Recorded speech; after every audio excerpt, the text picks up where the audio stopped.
Hola, yo soy Hab y este es el curso de filosofía. Hoy, en la sesión 2, aprenderemos sobre la filosofía antigua. Para comenzar, tenemos que tener en claro cuál es la diferencia entre un filósofo, un sabio y un erudito. Mencionamos que un erudito es aquel que tiene conocimiento y comprensión de los textos y teorías filosóficas. Asimismo, es cerrado, concreto y especializado. Por lo tanto, tiene un saber académico. Por otro lado, decimos que un sabio es aquel que tiene un saber práctico de la vida, ya sea transmitido o adquirido. Es abierto, personal y popular. Por lo tanto, tiene experiencia de vida. Y lo que más nos interesa es saber quién es un filósofo. ¿Qué es ser filósofo? Pues es aquella persona capaz de investigar y comprender, llegando a conclusiones científicas con mayor o menor interés práctico. O sea, un erudito solo tiene saber académico y un sabio solo tiene experiencia de vida. Sin embargo, un filósofo tiene saber académico, experiencia de vida y siempre busca la verdad. Siempre se cuestiona, es aquella persona leída y que esos conocimientos los ha puesto en práctica, y todas sus teorías son justificadas y verdaderas. Teniendo claro qué es un filósofo, podemos conocer ahora quiénes fueron los filósofos de la etapa antigua. Al observar el organizador visual, apreciamos que la filosofía antigua se divide en 4 etapas: filosofía de Oriente, filosofía griega, filosofía helenístico-romana y la patrística. Dentro de la filosofía de Oriente se encuentra la filosofía india, China, Egipto, persa y de Babilonia. Y en la filosofía griega encontramos a 3 periodos: periodo cosmológico o presocrático, periodo antropológico y periodo de los grandes sistemas.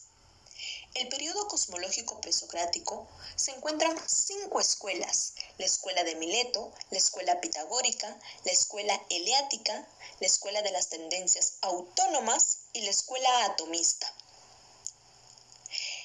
En el periodo antropológico encontramos a los sofistas y a Sócrates, y en el periodo de los grandes sistemas a Platón y Aristóteles. La filosofía helenístico-romana se encuentra el estoicismo, el epicureísmo, el escepticismo y el neoplatonismo. Y por último, la patrística. Debido a que la filosofía antigua es amplia en contenido, para una mejor comprensión lo dividiremos en 2 partes. El día de hoy aprenderemos sobre la filosofía de Oriente y la filosofía griega, pero solo hasta el periodo antropológico. Ya en la próxima sesión aprenderemos sobre el periodo de los grandes sistemas, que pertenece a la filosofía griega, asimismo la filosofía helenístico-romana y la patrística. Comenzamos. Filosofía de Oriente. Cuando mencionan la palabra filosofía, se nos viene a la mente Grecia, tal vez Sócrates, Aristóteles o Platón, que fueron uno de los grandes representantes de la cultura.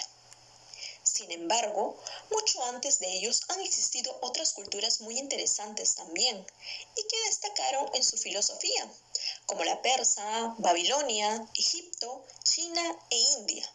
Estas culturas se caracterizaron por ser muy míticas y religiosas en sus concepciones. Filosofía griega. Primer periodo, cosmológico o presocrático. Este periodo, los filósofos se encontraban muy preocupados en poder saber el principio de las cosas, o también llamado arjé, y también el origen del cosmos, de la naturaleza, del mundo. Encontramos así a la escuela de Mileto, con uno de sus grandes representantes, llamado Tales de Mileto. Este filósofo fue un gran sabio, matemático, astrónomo, político, científico y filósofo. Se le considera el fundador de la filosofía. Asimismo, él mencionaba que el principio de todas las cosas era el agua. Ese era el arjé, el agua. ¿Pero por qué el agua? Decía que el agua es la sustancia móvil y fluyente. De manera particular, donde la tierra descansaba sobre ella. La tierra descansa sobre el agua. Tal vez Tales de Mileto mencionaba aquello porque él vivía en un importante puerto de mar y el agua es imprescindible para vivir. Tales mencionaba una tesis sobre el hilozoísmo. Decía que todas las cosas tienen vida, incluso las cosas inanimadas, como la piedra. En la misma línea, en la escuela de Mileto encontramos también a Anaxímenes. Anunciaba que el principio de todas las cosas es el aire. El aire es indivisible e infinito, pero sobre todo tiene carácter divino. Pero, ¿por qué el aire? Se creía que el alma era aire y por otra parte los seres vivos respiran aire. Asimismo, formulaba que los seres vivos derivan por la rarefacción, ya que el aire al calentarse se convierte en fuego. O condensación, donde el aire se convierte en nube, esta en agua y el agua al caer sobre la tierra se convierte en piedra. Escuela pitagórica. Su máximo representante fue Pitágoras. Él expresaba que toda la naturaleza tiene armonía matemática. Por lo tanto, el principio de las cosas según Pitágoras es el número. Lo consideraba como algo perfecto, ya que muchas propiedades y comportamientos de los objetos pueden ser formulados matemáticamente. Pero Pitágoras también habló sobre la supervivencia del alma después de la muerte y la transmigración a otros cuerpos. Decía que el cuerpo es una cárcel para el alma, que la divinidad lo ha encerrado el alma ahí, en el cuerpo, como castigo. Esta tesis luego la toma Platón.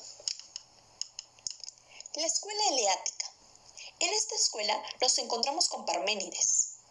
Él anuncia que el movimiento no existe y que el principio de las cosas es un ser inmutable, inmóvil y único.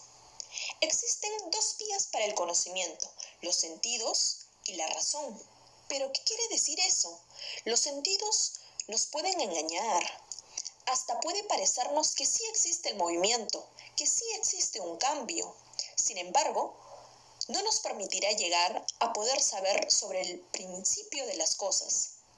Por otro lado, la razón es la única que nos puede demostrar que el movimiento no existe, ya que la razón capta lo inmutable y por medio de la razón podemos conocer el ser que no se mueve.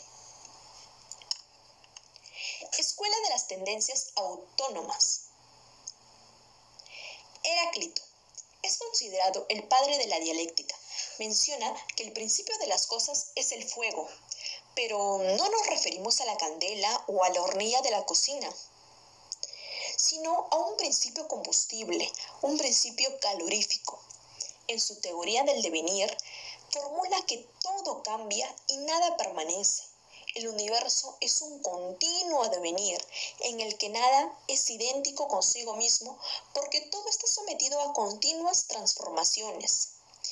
Y tenemos a su conocida frase: nadie puede bañarse dos veces en las aguas de un mismo río. Asimismo, plantea que la ley que rige el universo es la lucha de contrarios, por ejemplo, el día y la noche, la guerra y la paz, el calor y el frío. En cambio, Empédocles decía que el principio de todas las cosas son 4 elementos: el fuego, el aire, la tierra y el agua.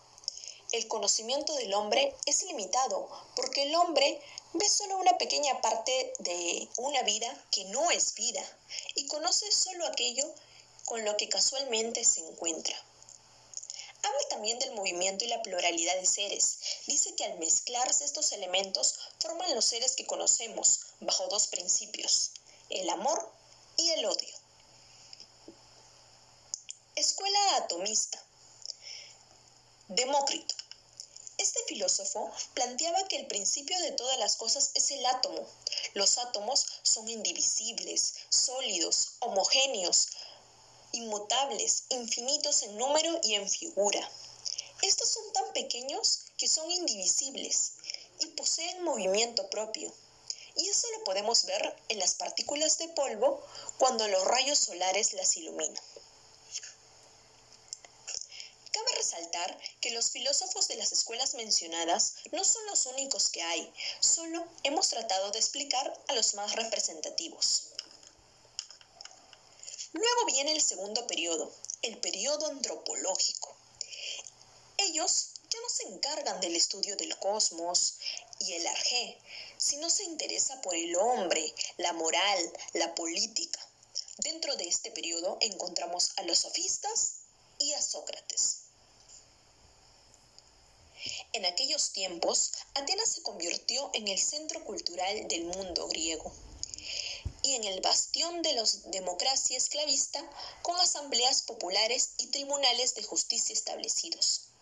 En aquella época, todo ciudadano tenía que conocer y participar de los asuntos públicos del Estado.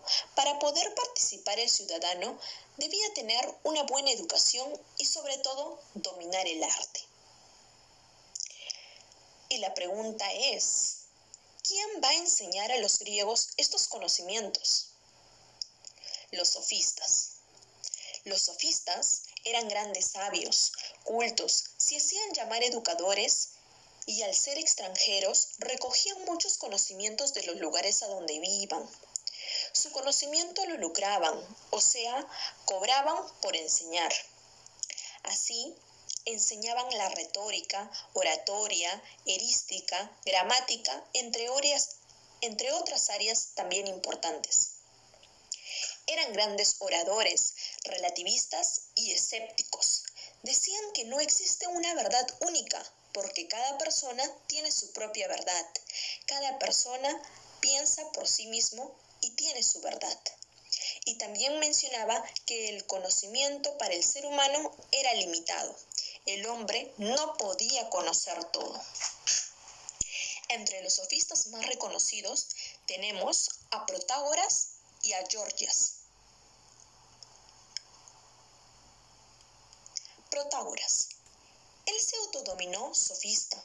Su tesis conocida, el hombre es la medida de todas las cosas. Relativismo subjetivo.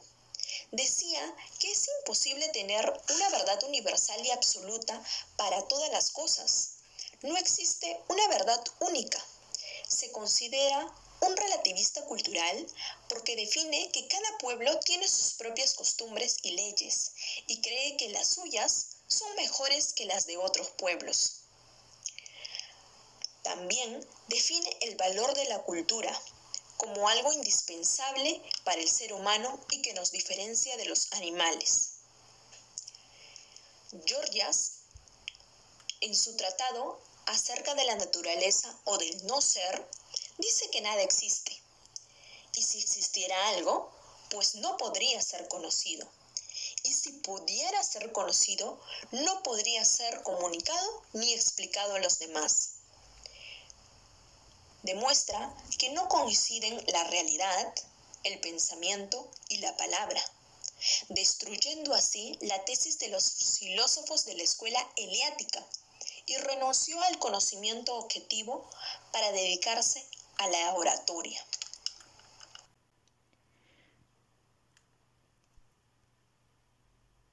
Sócrates.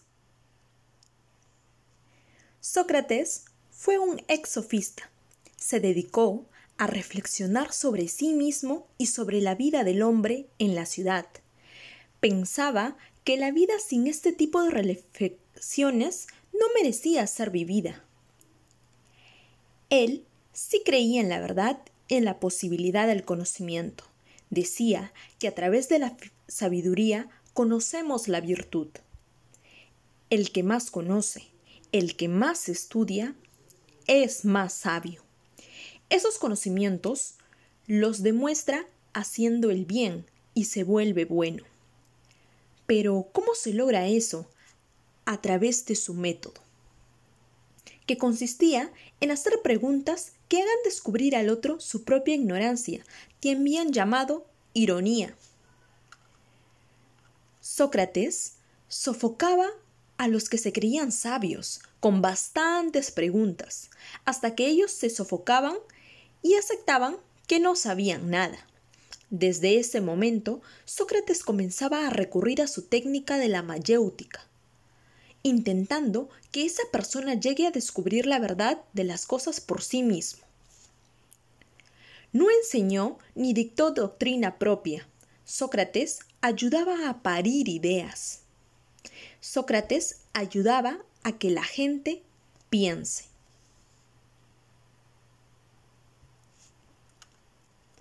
No te olvides que todos los viernes subiremos material del curso de filosofía.